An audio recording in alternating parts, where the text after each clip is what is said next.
el nombre del Padre, y del Hijo, y del Espíritu Santo. Ilumíname, Señor, con tu Espíritu. Ilumíname, Señor, con tu Espíritu.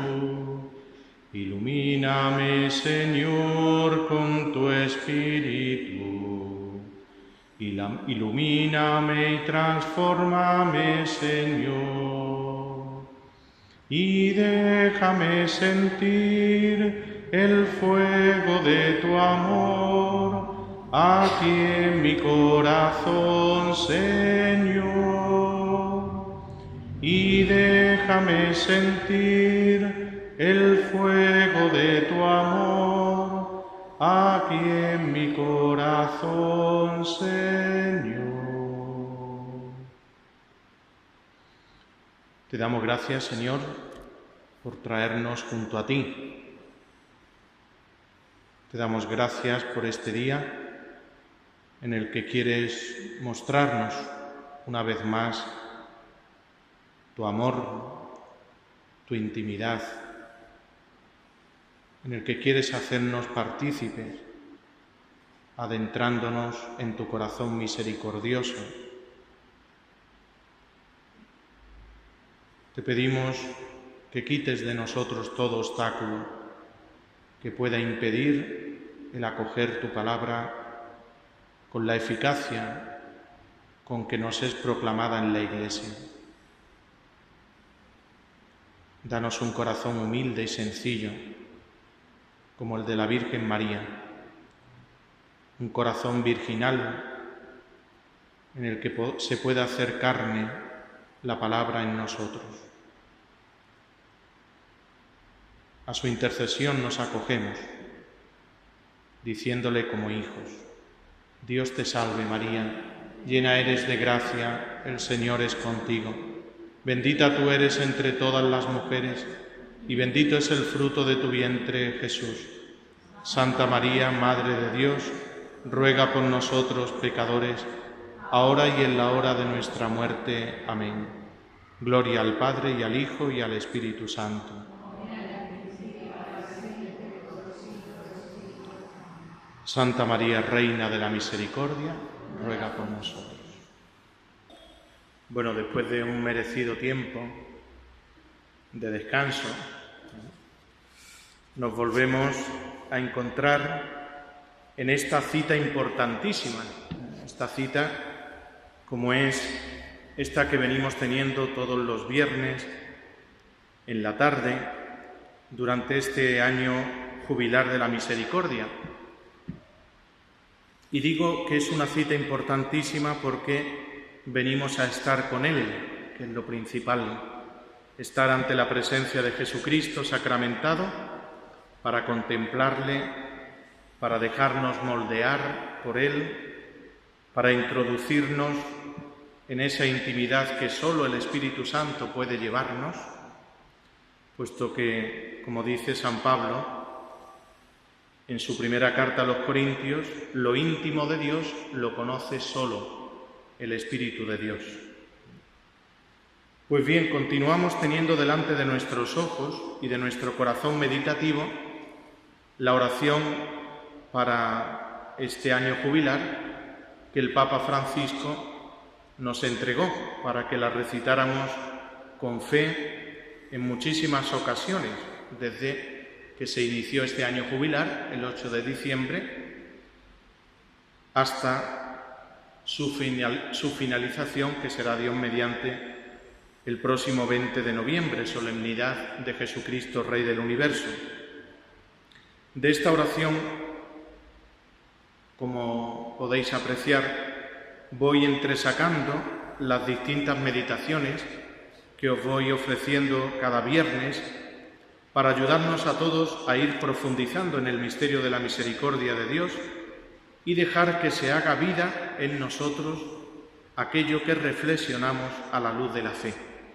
Por eso, hoy me ha parecido titular esta meditación, por ponerle un nombre que nos ayude, con las mismas palabras que el Papa nos dice, ¿no?, en esa oración que está referida a Jesucristo: tú eres el rostro visible del Padre invisible, del Dios que manifiesta su omnipotencia, sobre todo con el perdón y la misericordia. Pues este es un poco el título, ¿no? Tú eres el rostro visible del Padre invisible. Jesucristo es el rostro de la misericordia del Padre. Con estas palabras comienza el Papa Francisco el texto, ¿no?, de la bula que, pues, poquito a poco también vamos ofreciendo, pues, cada viernes un numerito para irla, pues, asimilando poco a poco, ¿no? Bueno, pues en el número 1 así comienza la bula del Papa, ¿no? Jesucristo es el rostro de la misericordia del Padre. El Señor Jesús, con sus palabras, con sus gestos y con toda su persona, revela la misericordia de Dios. Estas palabras son textuales, ¿no?, del Papa, que en el número 1 de la bula, Misericordiae Vultus, las cita, pero coge estas palabras de una cita abreviada de la Dei Verbum, esa constitución del Concilio Vaticano II sobre la palabra de Dios. Y esa cita, que es muy rica y que nos contextualiza, ¿no?, el que el Papa en la Misericordiae Vultus tome estas primeras palabras, esta cita de la Constitución Conciliar sobre la palabra de Dios dice así: después que Dios habló muchas veces y de muchas maneras por los profetas, últimamente en estos días nos habló por su Hijo, pues envió a su Hijo, es decir, al Verbo eterno, que ilumina a todos los hombres, para que viviera entre ellos y les manifestara los secretos de Dios. Jesucristo, pues, el Verbo hecho carne, hombre enviado a los hombres, habla palabras de Dios y lleva a cabo la obra de la salvación que el Padre le confió. Por tanto, Jesucristo, ver al cual es ver al Padre, con su total presencia y manifestación personal, con palabras y obras, señales y milagros, y sobre todo con su muerte y resurrección gloriosa de entre los muertos, finalmente con el envío del Espíritu de verdad, completa la revelación y confirma con el testimonio divino que vive en Dios con nosotros, para librarnos de las tinieblas del pecado y de la muerte y resucitarnos a la vida eterna. Es decir, que Jesucristo es la traducción humana del misterio de Dios en sí mismo, ¿no?, y de su amor misericordioso hacia nosotros. O si quisiéramos decirlo con palabras poéticas, como las que toma el Catecismo de la Iglesia Católica, en el número 515 dice: desde los pañales de su natividad hasta el vinagre de su pasión y el sudario de su resurrección, todo en la vida de Jesús es signo de su misterio. Es decir, que toda la vida de Cristo hace visible lo invisible de Dios. Es su humanidad, ¿no?, la que nos hace cercana, presente, ¿no?, en el aquí y ahora, pues el misterio de Dios, ¿no? Hace visible, ¿no?, lo oculto de su ser, el misterio trinitario, y lo pone en obra el amor redentor de Dios a través de su humanidad. Es decir, en Cristo se revela el misterio íntimo de Dios y se revela el misterio de nuestra salvación, del amor que Él nos tiene. Cuando hablamos del rostro del Padre, pues equivale a emplear una metáfora. Cuando decimos el rostro del Padre, podemos decir también que Jesucristo es el revelador del Padre. O como dice el prólogo del Evangelio de San Juan, Jesucristo es el exégeta del Padre. su interpretación. Pues si afirmamos que Jesús es el rostro del Padre, pues vamos a ver, ¿no?, como en un primer punto, este rostro de Dios cómo aparece en el Antiguo Testamento, que nos pueda ayudar, ¿no?, a entender cuando utilizamos esta expresión, ¿no?, que Jesucristo es el rostro del Padre, ¿no? En la meditación voy a tocar estos 4 puntos, ¿no? Primero, este que digo, ¿no? Si estamos hablando del rostro del Padre, pues vamos a ver en primer lugar el rostro de Dios en el Antiguo Testamento. Un segundo punto, ver al Padre en Cristo, este rostro encarnado.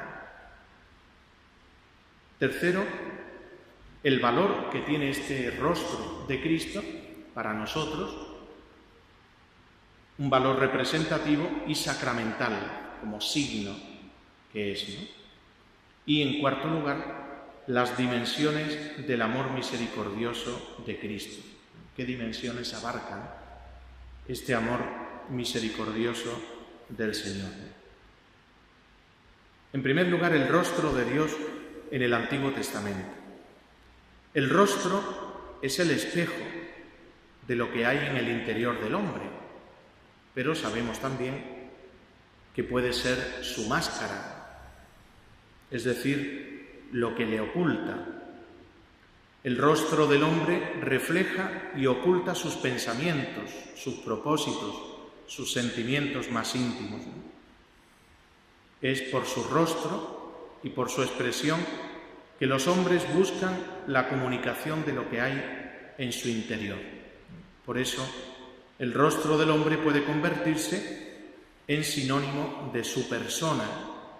Todos sabemos que cuando vamos a buscar a una persona, buscamos pues una fotografía de su rostro.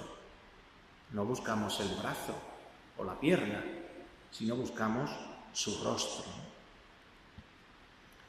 Sin ser un hombre, Dios tiene también un rostro en el lenguaje de la Biblia, un rostro que el hombre busca y ansía ver. Así nos lo expresan los salmos, ¿no? Yo busco tu rostro, Señor, no me escondas tu rostro. Y se repite, ¿no?, este deseo, ¿no?, y este ansia, ¿no?, del corazón humano de ver el rostro de Dios, ¿no?, como en el Salmo 42, ¿no? ¿Cuándo llegaré a contemplar el rostro de Dios? Pues este deseo del salmista pues recorre, ¿no?, toda la Sagrada Escritura, ¿no? En los orígenes, buscar el rostro de Dios es como ir a consultar un oráculo. El profeta iba a ver cuál es la voluntad de Dios. Así nos lo presenta el profeta Amós, ¿no? Pero después se convertirá en deseo de conocerlo, de vivir en su presencia, de servirlo con fidelidad. Ver a Dios, contemplar su rostro, o bien que Él nos muestre su rostro o haga brillar su rostro sobre el hombre. ¿Qué implica todo esto? ¿Qué estamos diciendo con estas palabras? La convicción de que en Dios está verdaderamente la dicha del hombre y que Dios es la fuerza salvadora que el pueblo necesita. Cuando el hombre desea, y ese deseo ya nos dice el Catecismo desde la primera página, que ese deseo lo ha puesto Dios en el corazón del hombre, ¿no?, el deseo de Dios. El hombre es capaz, así comienza, ¿no?, Homo capax Dei, ¿no? Si me equivoco en latín, me corrige Xavi, ¿no? Pero el hombre capaz de Dios, ¿no?, ese deseo, ¿no?, lo ha puesto Dios, ¿no?, en el corazón de cada uno de nosotros, ¿no? Y la dicha del corazón del hombre, lo exprese de una manera o de otra, o incluso viviendo su vida inconscientemente, su dicha está precisamente en ver colmado ese deseo. Qué bien lo supo expresar San Agustín, ¿no?, cuando nos dejó en sus confesiones, nos dijo: referente a este deseo, ¿no? Nos hiciste, Señor, para ti, y nuestro corazón está inquieto hasta que descanse en ti. El rostro de Dios significa una presencia que da vida y una presencia que se da a conocer por su bondad. Dada la santidad divina, ante su manifestación, el hombre siente su insignificancia y su impureza y experimenta entonces su necesidad de purificación. En la Escritura se da a conocer cómo hay algunos hombres que han gozado de este privilegio de ver a Dios e incluso de poder hablar con Él cara a cara, como Moisés, ¿no? Que en el libro del Éxodo, en los Números, en el Deuteronomio, pues se dice esto de Moisés, que hablaba con Dios cara a cara, como un amigo habla con su amigo. También se afirma esto de Elías en el primer libro de los Reyes. Pero esta intimidad excepcional que tuvieron algunos, que dicen que vieron a Dios, no impide que se haga al mismo tiempo esta otra afirmación, que el rostro de Dios es absolutamente invisible. Y es invisible dado que su ser es espiritual y por eso no podemos verlo. Ante la súplica de Moisés, déjame ver tu gloria, el mismo Dios le responde, yo haré pasar ante tu vista toda mi bondad y pronunciaré delante de ti el nombre de Yahvé, pero mi rostro no podrás verlo, porque nadie podrá verme y seguir con vida. Así de grande es la distancia entre la indignidad del hombre y la santidad de Dios, hasta el punto que el hombre no puede soportar la luz de la presencia de Dios. Por eso, Moisés como Elías se ocultan en la hendidura de la roca mientras pasa Dios. Y el texto dice que Moisés vio sus espaldas y que Elías sintió el susurro de una brisa suave. En el lenguaje de la Escritura, la expresión más que conceptual, es metafórica, pero hay que profundizar, penetrar en el significado de lo que está diciendo. Son como antropomorfismos, ¿no? Como esas cualidades, ¿no?, humanas que atribuimos a Dios, ¿no? Sin embargo, nos están transmitiendo una verdad profunda, ¿no?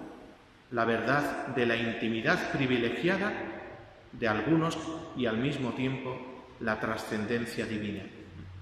Bueno, con estas pinceladas nos damos cuenta de cómo aparece, ¿no?, ese rostro de Dios en el Antiguo Testamento, ¿no? Ese rostro que algunos, como Moisés, Elías, pues han visto, pero al mismo tiempo con esa indignidad, ¿no?, con la que el hombre se presenta, ¿no?, ante la santidad divina, sabiendo que nadie puede ver el rostro de Dios y seguir con vida, ¿no?, como dice el mismo Señor. Bien, y una vez que nos hemos acercado, pues muy someramente, ¿no?, a ver cómo aparece este rostro de Dios en el Antiguo Testamento, pues pasamos a ver este rostro de Dios en el Nuevo Testamento, o dicho de otro modo, ver al Padre en Cristo. En el Nuevo Testamento, el Evangelio de San Juan y San Pablo nos presentan las afirmaciones más profundas sobre la visión de la gloria de Dios en el rostro de Cristo. Para el evangelista Juan, la gloria divina, absolutamente invisible, trascendente para el hombre, se ha manifestado en la carne del Verbo de Dios, y así se ha dejado ver. Recordad esa palabra, ¿no?, del prólogo de San Juan, ¿no? Y el Verbo se hizo carne y habitó entre nosotros, y hemos contemplado su gloria. Y en la primera carta de San Juan, cuando se nos dice, nosotros somos los que hemos conocido el amor que Dios nos tiene y hemos visto su gloria. De este modo, el Hijo único, que está en el seno del Padre, mediante su encarnación nos lo ha revelado. Entonces, ¿cómo es que el Verbo encarnado puede darnos a conocer a Dios si a Dios nadie le ha visto jamás? Que lo dice el mismo San Juan. En el capítulo 6, versículo 46, encontramos la respuesta a esta pregunta, y la respuesta nos la da el mismo Señor. No es que nadie haya visto al Padre, sino aquel que ha venido de Dios. Ese ha visto al Padre. Por tanto, Jesús mismo, ¿no?, nos da la respuesta, ¿no?, a esa pregunta, ¿no? ¿Cómo es que el Verbo encarnado puede darnos a conocer a Dios y a Dios nadie le ha visto jamás? Y dice Jesús, no es que nadie haya visto al Padre, sino aquel que ha venido de Dios, refiriéndose a sí mismo, ¿no? Ese ha visto al Padre. Y en la primera carta de San Juan, en el capítulo 4, dice San Juan, si nos amamos, Dios permanece en nosotros, y su amor en nosotros ha llegado a su plenitud. Quiere decir que por medio del amor, Dios se hace presente, y se hace presente la vida íntima de Dios.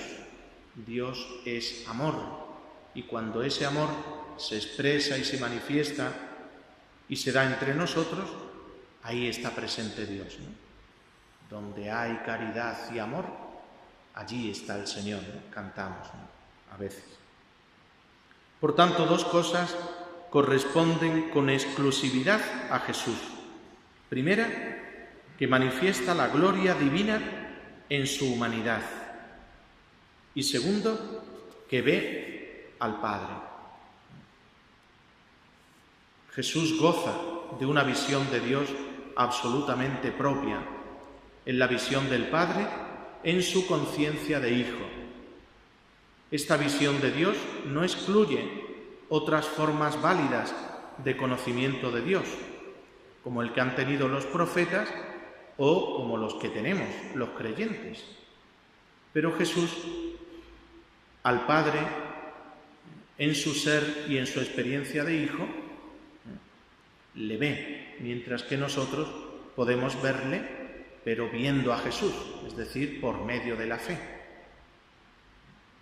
El conocimiento que tiene Jesús se dice en teología, ¿no?, Jesús goza de la visión beatífica, ¿no?, mientras que nuestra visión del Padre pasa necesariamente por la fe, hasta que, como dice San Juan, cuando lleguemos, pues podremos contemplarle tal cual es. Pero mientras tanto, pues estamos peregrinando guiados por la fe. Por tanto, la fe me hace ver. Por eso cuando Felipe le pregunta, muéstranos al Padre y nos basta, Jesús le dice, ¿tanto tiempo con vosotros y aún no me conoces?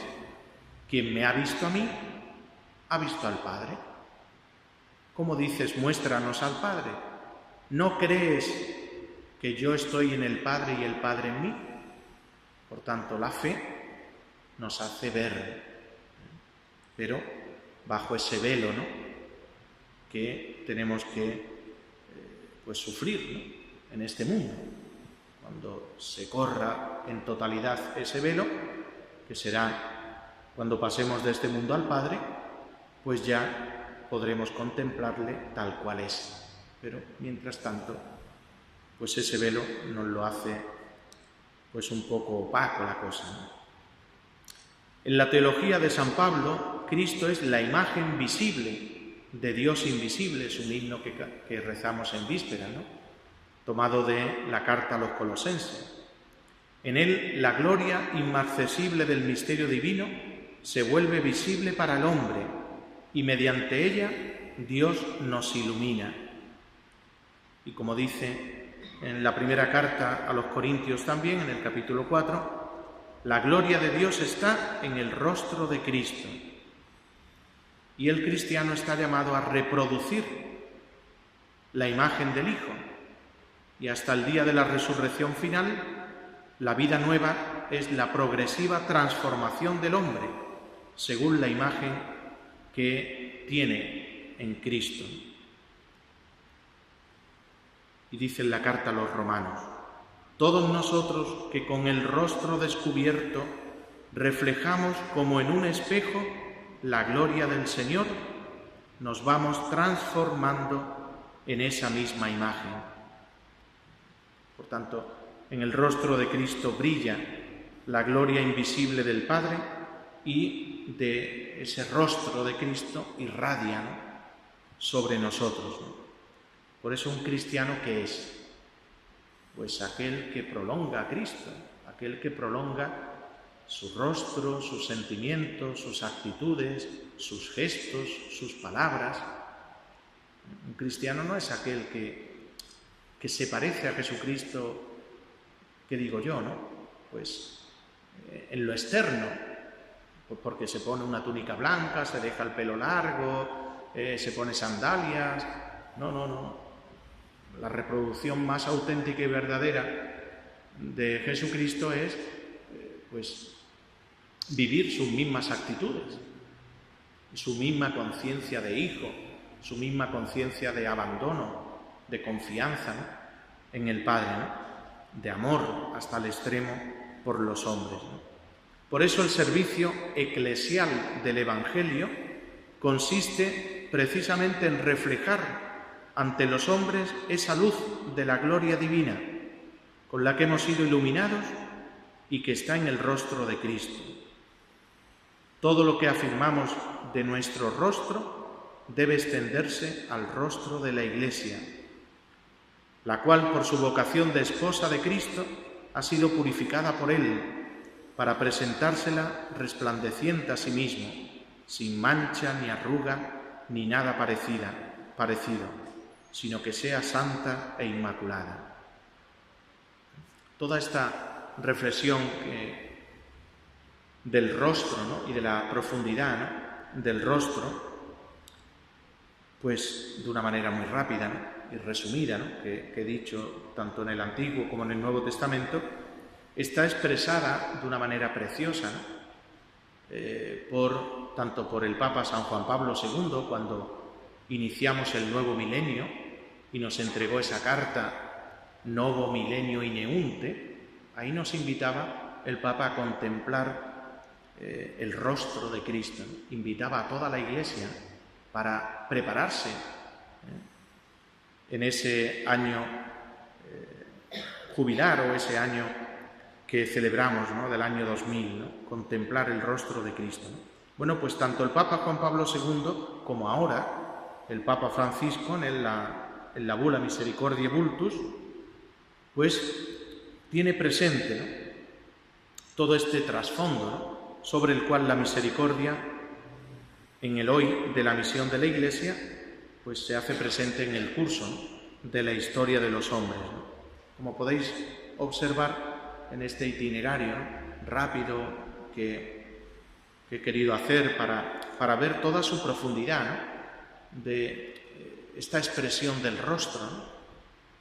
Pues digo que veis cómo se habla sucesivamente del rostro de Dios, del rostro de Cristo, del rostro del hombre y del rostro de la Iglesia.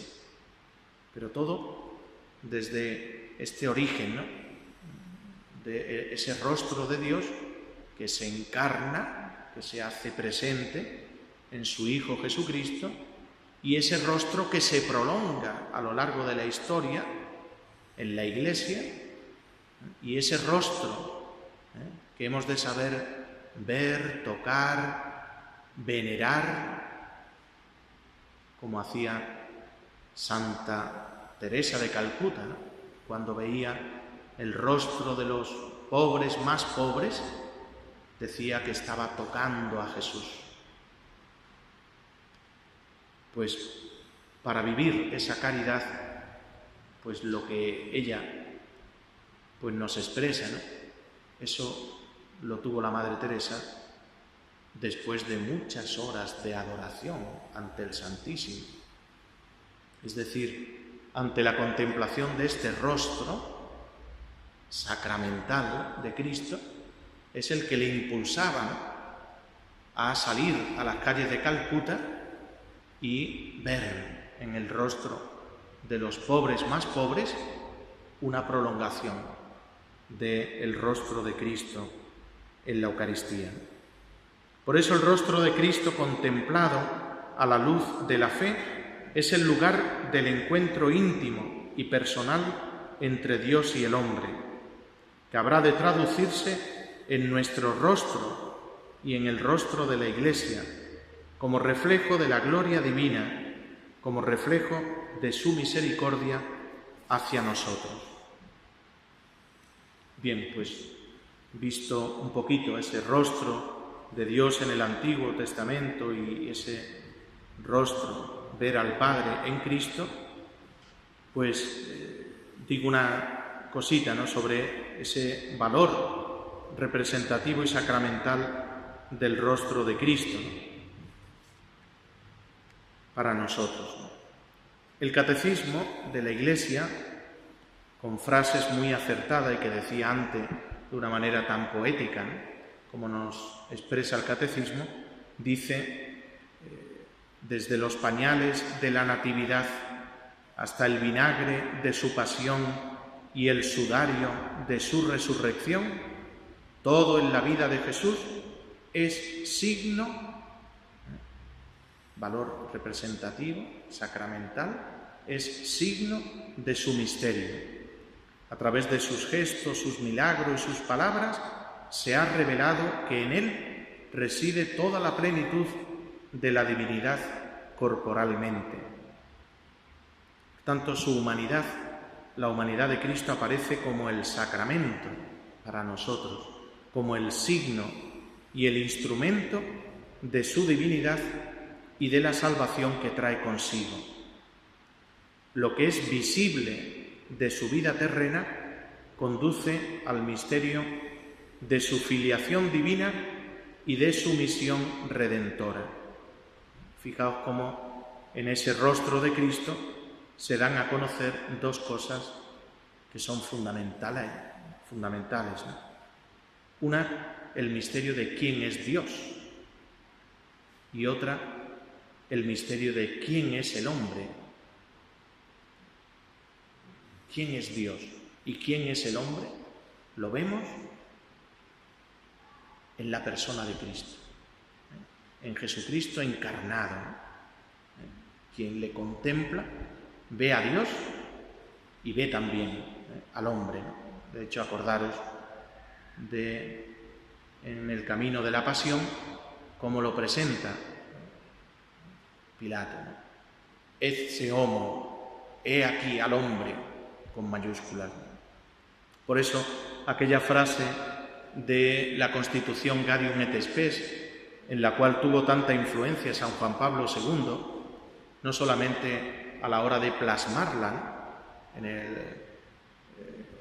el concilio, ¿no?, que dicen los estudiosos que esta frase es de Juan Pablo II. Y no solamente lo dicen, sino que después se ve, ¿no?, como a lo largo de todo su pontificado lo que ha hecho es como el programa, ¿no?, de su pontificado a raíz de esta frase de la Constitución Gaudium et Spes. A mí me parece una frase redonda y una frase preciosa. Dice: el misterio del hombre se revela a la luz del misterio del Verbo encarnado. Por tanto, cuando tantas veces se pregunta el hombre: ¿y yo quién soy? ¿Qué sentido tiene mi vida? ¿Cuál es mi origen? ¿Cuál es el final de mi vida, mi destino? Esa pregunta que interroga tanto al corazón humano, ¿quién soy?, la respuesta está en Cristo. Porque el misterio del hombre se ilumina a la luz del misterio del Verbo encarnado. Por tanto, toda la vida de Cristo, gestos, palabras, silencios, no es sino visibilidad del rostro de Dios Padre, y tiene un valor sacramental para nosotros, es decir, manifiesta y hace presente a Dios y su voluntad divina, que por amor y en su amor quiere socorrer al hombre en su miseria. Toda la vida de Cristo es como una declaración del amor misericordioso de Dios. Por eso es imposible separar el ser de Cristo, que es el Hijo unigénito del Padre hecho carne, es imposible separar el ser de Cristo de su obrar, es decir, de la misión redentora del hombre. Jesús, con su voluntad humana, aceptó libremente la voluntad divina del Padre, que quiere salvar al hombre mediante su pasión y muerte. Tanto en el sufrimiento como en la muerte, su humanidad se hizo sacramento, instrumento libre y perfecto de su amor divino y misericordioso, que quiere la salvación de todos los hombres. Y, pues, para terminar, esas dimensiones, ¿no? En cuarto lugar, esas dimensiones del amor misericordioso de Cristo, ¿no? ¿Cuáles son esas dimensiones del amor misericordioso de Cristo? Tanto si usamos el rostro, con esto que decía antes de la metáfora, ¿no? Cuando utilizamos este lenguaje, es un lenguaje metafórico, ¿no? Pero cuando utilizamos el rostro como cuando utilizamos el corazón de Cristo, podemos decir que es el lugar donde se revela el amor misericordioso del Padre, sus entrañas conmovidas por la miseria de los hombres. Fijaos un texto precioso, ¿no? Del capítulo 11 del profeta Oseas, que dice: cuando Israel era niño, capítulo 11, los versículos del 1 en adelante. Dice: cuando Israel era niño, yo lo amé, y de Egipto llamé a mi hijo. Pero cuanto más lo llamaba, más se alejaba de mí. Ofrecían sacrificios a los Baales y quemaban incienso a los ídolos. Y yo había enseñado a caminar a Efraín, lo tomaba en brazos, pero ellos no reconocieron que yo los cuidaba. Los atraía con lazos humanos, con ataduras de amor. Era para ellos como los que alzan a una criatura contra sus mejillas. Me inclinaba hacia él y le daba de comer. Son todas expresiones de una ternura, ¿no? y de una bondad, ¿no? que Dios tiene con nosotros, ¿no? Sigue diciendo: Efraín volverá a Egipto y Asiria será su rey, ya que rehusaron convertirse. Se abatirá la espada sobre sus ciudades, aniquilará sus defensas, los devorará por culpa de sus decisiones. Mi pueblo está aferrado a su apostasía. También claman hacia lo alto, pero el ídolo no puede salvarlos. ¿Cómo podría abandonarte, Efraín, entregarte, Israel? Mi corazón está perturbado, se conmueven mis entrañas. No actuaré en el ardor de mi cólera, no volveré a destruir a Efraín, porque yo soy Dios y no hombre, santo en medio de vosotros, y no me dejo llevar por la ira. Expresiones, digo, de una ternura en la que se ve, por un lado, pues esa reacción, ¿no? de ira también de Dios, pero al final, como termina triunfando el amor, ¿no? No me dejo llevar por la ira. Si uno toma pues la ira de Dios, ¿no? que es un tema pues muy bonito, ¿no? en la Sagrada Escritura, ¿no? tanto en el Antiguo como en el Nuevo Testamento, ¿no? porque Jesús también expresa y manifiesta una santa ira. Nosotros entendemos siempre la ira pues porque estamos tocados por el pecado original y los pecados personales, y la ira la vemos como una pasión desordenada en nosotros que nos lleva pues a saltar y a despotricar y tal, ¿no? Pero cuando Jesús entra en el templo y coge aquel cordel y dice, el celo de tu casa me devora, ahí está manifestando Jesucristo la pasión de la ira, pero una ira que en él no hay ningún desorden, sino pues que es una ira movida por el celo, ¿no?, de la casa del Padre.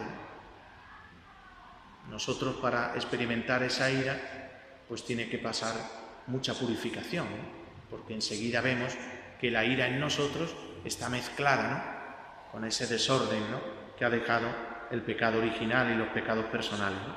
Pero, como digo, cuando uno ve la ira de Dios, tanto en el Antiguo como en el Nuevo Testamento, es toda una pedagogía, ¿no?, que hay que entender del siguiente modo, ¿no? Dios se enoja porque no tolera que se le pierda el hijo, como hace un padre con su hijo que se llena de ira, pero no lo quiere destruir, sino que busca corregirlo. Pues esa es la ira de Dios con nosotros, ¿no? Un padre que no tolera, ¿no?, que se le pierda el hijo, ¿no? Por tanto, la vida de Cristo será manifestación de este amor lleno de misericordia y de ternura, ¿no?, pero también de este amor lleno de ira, como he dicho, entendida así, ¿no?, de esta manera. En Cristo Dios nos dice ahora hasta dónde es capaz de llegar sin palabras en su amor por nosotros. Tanto amó Dios al mundo que entregó a su Hijo único para que todo el que cree en Él no muera, sino que tenga vida eterna.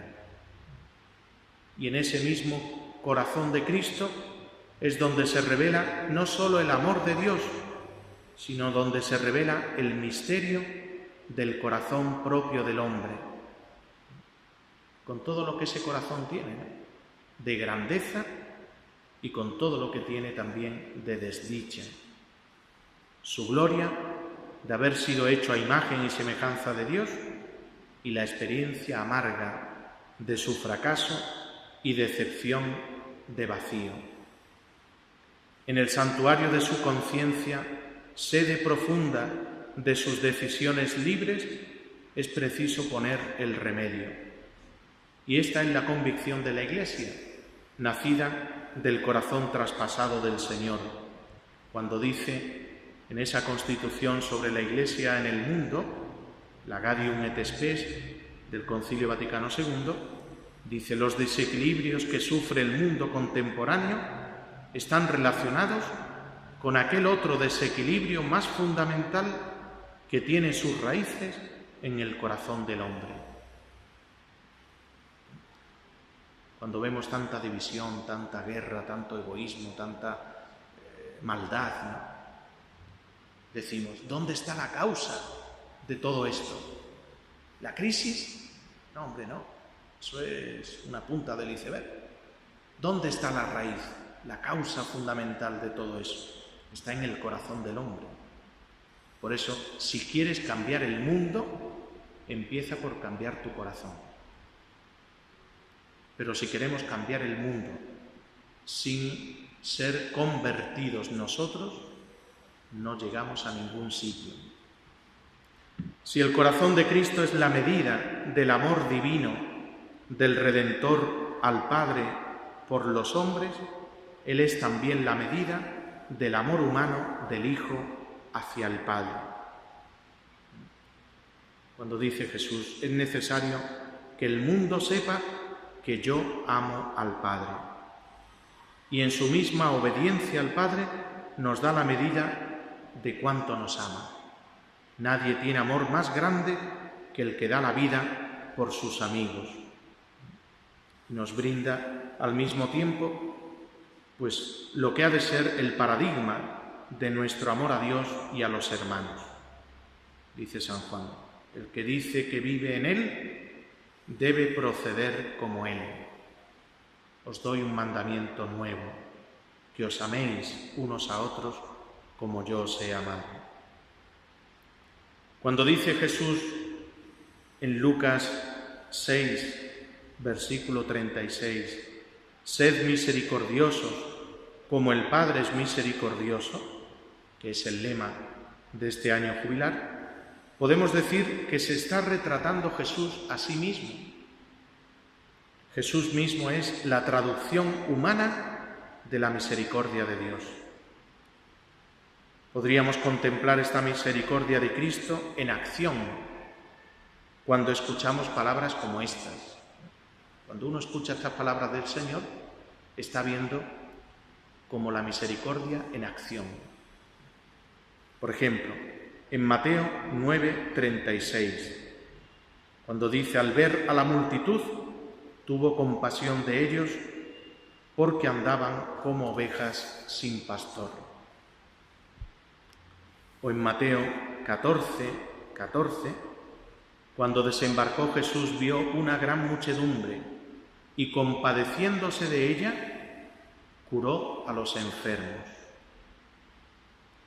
O en San Lucas capítulo 7, cuando resucita al hijo de la viuda de Naín, dice el texto: cuando se acercaban a la puerta de la ciudad, llevaban a enterrar al hijo único de una mujer viuda, y mucha gente le acompañaba.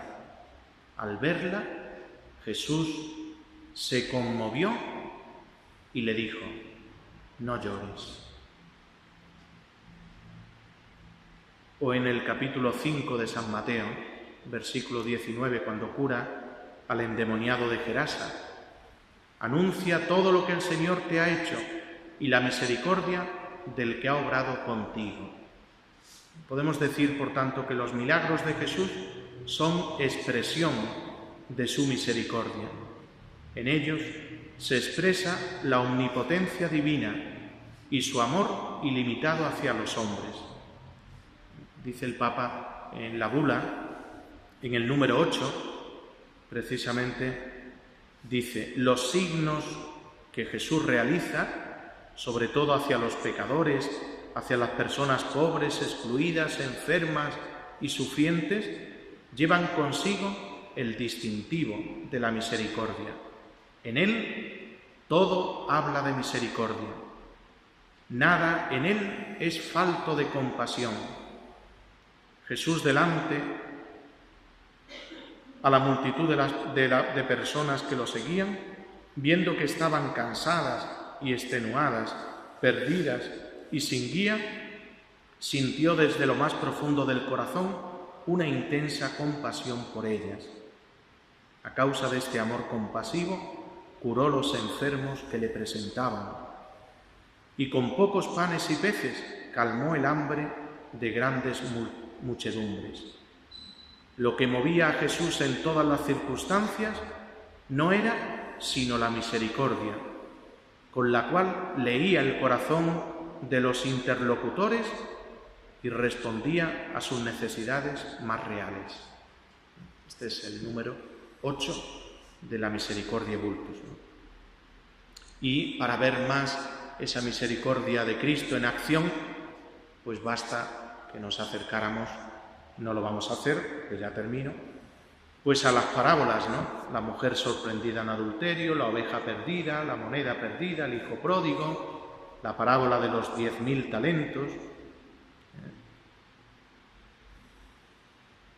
En cualquiera de esas parábolas se ve esa misericordia de Cristo en acción.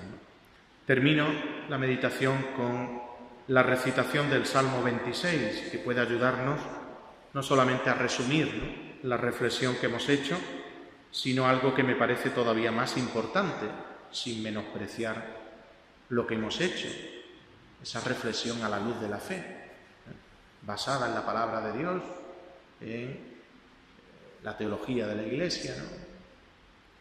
¿Cómo es? Digo, eso más importante es pues la súplica, ¿no? Invocar a Dios, buscar el encuentro personal con Él mediante estas palabras. Escúchame, Señor, que te llamo, ten piedad, respóndeme. Oigo en mi corazón, buscad mi rostro. Tu rostro buscaré, Señor, no me escondas tu rostro. No rechaces con ira a tu siervo, que tú eres mi auxilio. No me deseches, no me abandones, Dios de mi salvación. Si mi padre y mi madre me abandonan, el Señor me recogerá. Señor, enséñame tu camino, guíame por la senda llana, porque tengo enemigos. No me entregues a la saña de mi adversario, porque se levantan contra mí testigos falsos que respiran violencia. Espero gozar de la dicha del Señor en el país de la vida. Espera en el Señor, sé valiente, ten ánimo, espera en el Señor. Gloria al Padre y al Hijo y al Espíritu Santo.